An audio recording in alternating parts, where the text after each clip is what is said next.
ఏపీలో గ్రామీణాభివృద్ధి, అటవీ, పర్యాటక, దేవాదాయ శాఖల సమన్వయంతో ఎకో టెంపుల్ టూరిజం అభివృద్ధికి చర్యలు చేపడుతున్నామని డిప్యూటీ సీఎం పవన్ కళ్యాణ్ తెలిపారు. తెలంగాణలోని కొండగట్టు ఆంజనేయస్వామి ఆలయ అభివృద్ధిలో భాగంగా టీటీడీ సహకారంతో 35.19 కోట్లతో దీక్ష విరమణ మండపం, 96 గదుల సత్రం నిర్మాణాలకు ఈ నెల 3న శంకుస్థాపన చేస్తామన్నారు. రాష్ట్రంలో వివిధ ఆలయాలను ఆధునీకరించేందుకు ప్రభుత్వం చర్యలు చేపట్టిందన్నారు. చిత్తూరు, శ్రీకాకుళం, పార్వతీపురం మన్యం జిల్లాలో ఏనుగుల బెడదను అరికట్టేందుకు తీసుకొచ్చిన కుంకి ఏనుగులకు రాష్ట్ర పరిస్థితులకు తగిన విధంగా శిక్షణ ఇప్పించడంతో పాటు కృత్రిమ మేధతో ఆధునిక సాంకేతిక వ్యవస్థను అటవీ శాఖకు పరిచయం చేశామన్నారు. వన మహోత్సవంలో భాగంగా రాష్ట్ర వ్యాప్తంగా 1 కోటి మొక్కలు నాటే కార్యక్రమాన్ని చేపట్టామన్నారు.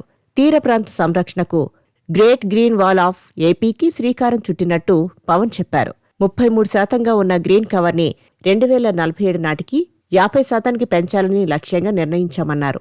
ఎర్రచందనం అక్రమ రవాణాకు అడ్డుకట్ట వేయడంతో పాటు రాష్ట్రం నుంచి అక్రమంగా తరలిపోయిన ఎర్రచందనాన్ని వెనక్కి తెస్తామని, అటవీ సిబ్బందిపై దాడులకు పాల్పడే వారిపై కఠిన చర్యలు తీసుకుంటున్నామన్నారు.